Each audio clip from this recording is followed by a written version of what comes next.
I remember when I was planning to move to London, first thing I did was I went online and Googled cost of living in London, and the number one site that actually popped up is the Numbeo website, which gives you a breakdown. And I really like that website because it really helps me. If you're coming here for a job, you really want to factor in how much they're going to offer you versus how much you're going to be spending, because at the end of the day, the package may look big, look like, oh my god, I'm going to be earning so much money, but by the time you factor in your actual take home, and I'm not talking about the money you take home after tax, like by the time you've paid all your bills, like how much is actually left, I think that should play a vital role in if you accept the job or not, or if your case is different and you just want to jackpot. So in this video, what I'm actually going to be doing is going to be comparing my actual cost, how much I'm spending, versus what is on the Numbeo site, okay? Because that's supposed to give us like average values or average cost of things in London. On the website, it says that your average salary take home after tax in London right now is about £3,066. However, I don't necessarily agree with that, but we're just going to roll with that. So let's say that the average, I think that's a really high average if you ask me. So I'm going to say the average take home is 2,500. Rent is going to take at least up to 50%, but it depends on the type of accommodation that you're looking to. In terms of house sharing, you can actually get you might be paying as low as 500 and as high as 1,000. Take myself for example. In my house share, I was paying 860 and I was living in zone 2. I've also lived in a studio farther out in zone 5, and my studio was actually £870. Right now I live in a 1-bed and I'm paying 1,100. Just a quick tip: the more people in the house, so if it's like an 8-man house, you're most likely going to be paying less. Again, if your room has its own personal bathroom and toilet, chances are you would pay more than someone who is using like the general toilet and bathroom. So Numbeo actually says that your utility bills can be as high as 185. In my case, when I was living in the studio, my utility bill was just 165. So I was paying 125 for council tax. I know that for sure. I was paying electricity bill of £40, and there was a clause on it, like and that's for sensible use. Let me just ring this in your ear if you're Nigerian. Sensible use means if your heating is powered by electricity, don't leave your heater on and go out and come back because you want your house to be oven before you return. Because this actually happened to me. Like the woman told me, oh, everything is inclusive, yada yada yada, blah blah blah, and I didn't read that fine print that said sensible use. So you know what your baby girl did in winter? I would leave the heater on, go to work, come back, my house would be very hot.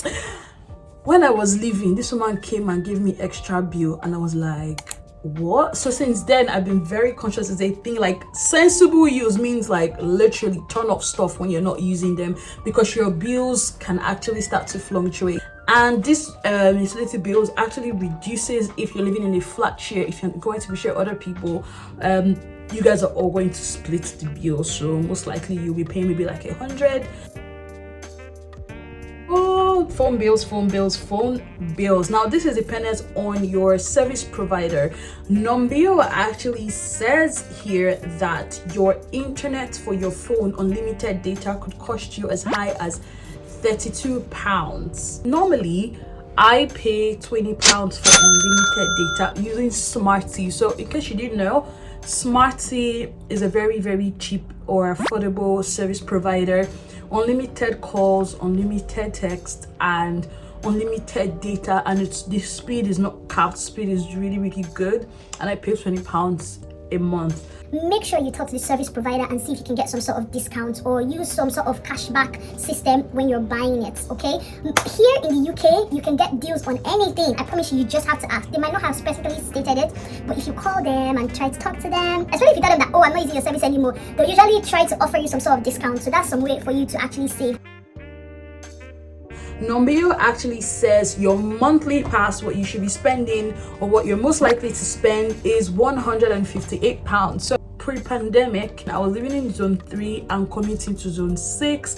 So I was paying £138 a month, okay? And then usually I would top up with extra 30 pounds to make it roughly 170. And the reason why I'm adding that top up on top of I topping up with extra is because, of course, I'm not only going to work, and anytime I'm outside zone 3, they're going to charge me. So roughly my monthly spending on transportation pre-pandemic, when I was going to work regularly, was £170. Now that I don't have to go into the office, I only go in 3 times a week, that cost has reduced, but not significantly, because my means of transport and moving around has also changed. I'm kind of ashamed to say this, but these days I take a lot of Ubers.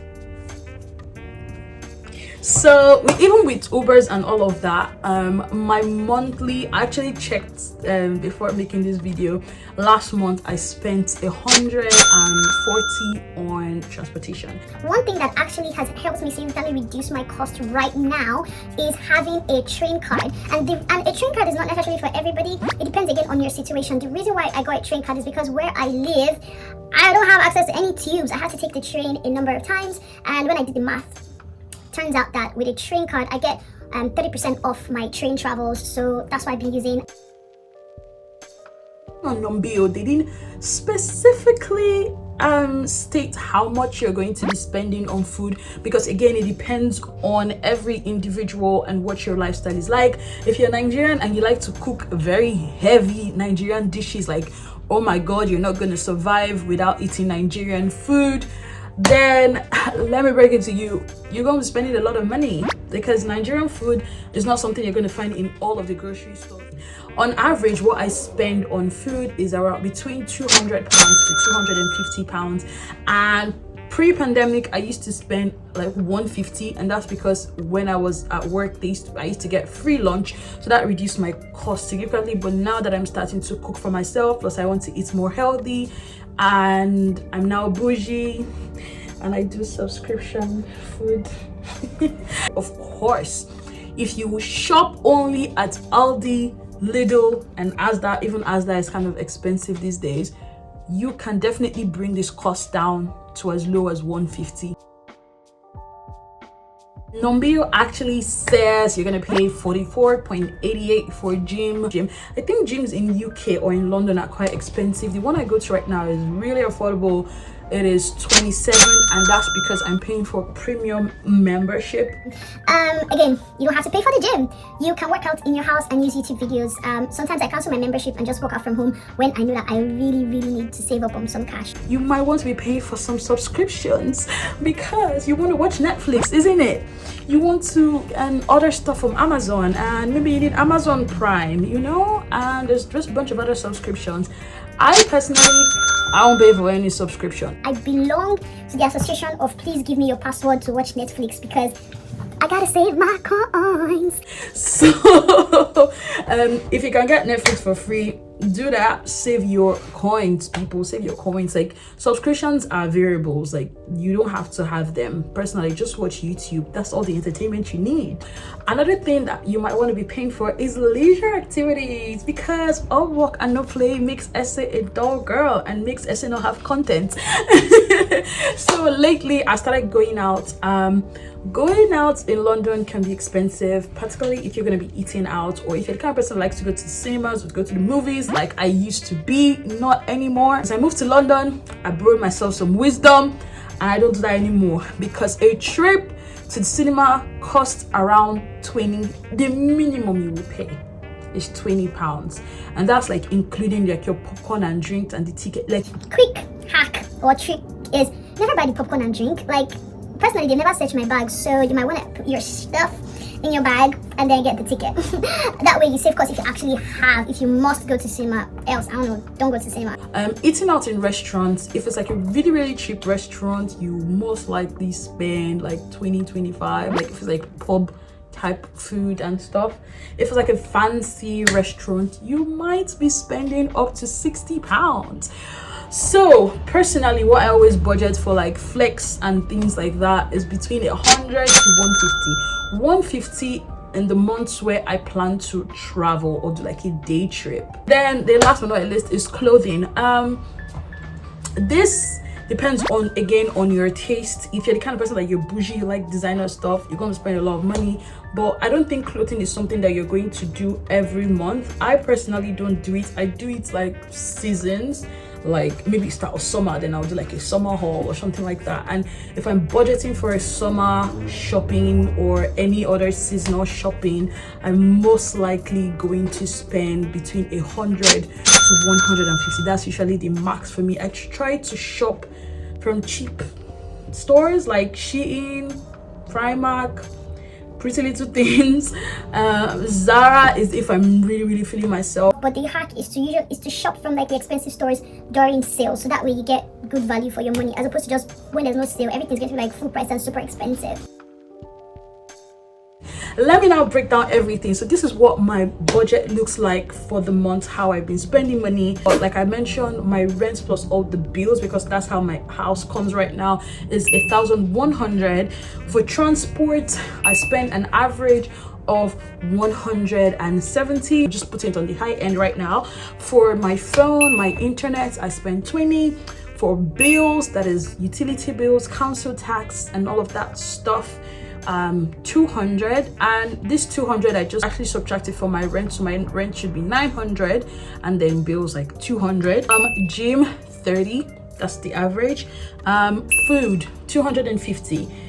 Flex, which is like going to cinemas, eating out and all of that, 100.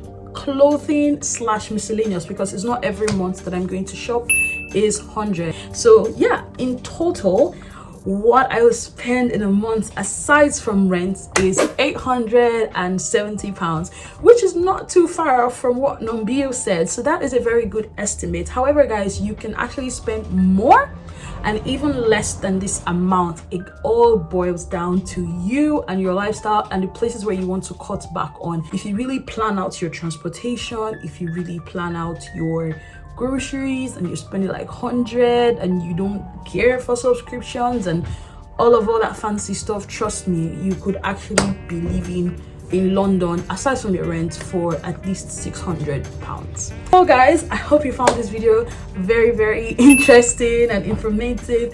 Thank you guys so much. Make sure to give this video a thumbs up and let me know in the comment section if there are other things that you would like to know about living in London.